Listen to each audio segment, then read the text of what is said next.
Utine moyo You rukwera are like any other people. nobori nk'abandi abantu. You are a candidate of death. Nobori omushwekerwa wa rufu. Anything can kill you. Buri kintu cyona kibasa kwita. But those with the mark of the Holy Spirit, Konka ogwe abine akamanyiso ko moyo rukwera. their destiny is not death but rest. Mpero yabo tirufu n'obuhumure. And somebody who has rested, Kandi omuntu ahumwire you have to complete what brought you here. noboine kuhendera ekyakuresera. When God began creating, Ranga ko yatandikire kuhanga. on the seventh day he completed Aizoba lya mushanju yahendera and he rested. yahumura.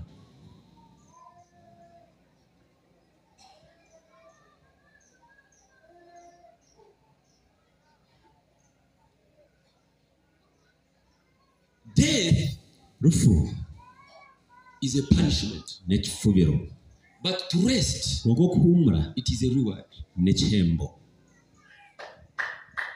And those who died, Kandi aba bari kufa on the last day they will not be chosen to inherit the kingdom of God. ahizoba rya muhero tibaritoranwa kuhungura obukama bwo mwiko. Only those who rested. Abo bonka bahumwire. I'm speaking the words of life. Muningamba ebigambo by'amagara.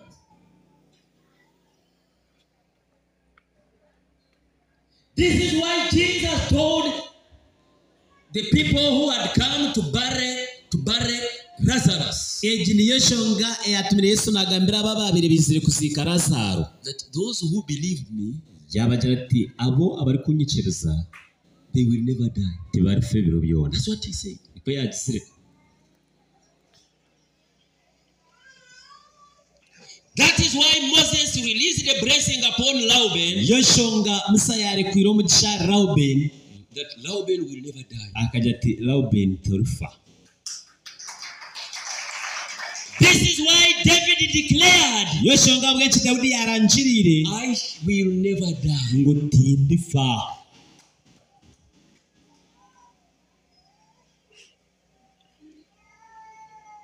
Those men never died. Aba bashishe tibarafire They rested. bakahumura. This is why we remember them. Yo shonga bwenchi ntubishukane rizo. This is why we study about them to know God. Cyo kuturetera twabegeraho kumenya ruhanga.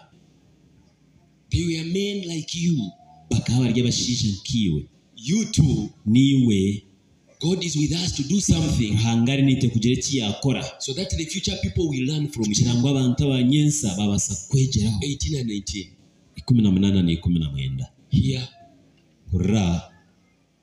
Omwoyo wa Mukama ari aharinye. Aha kuba kanshukaho amashita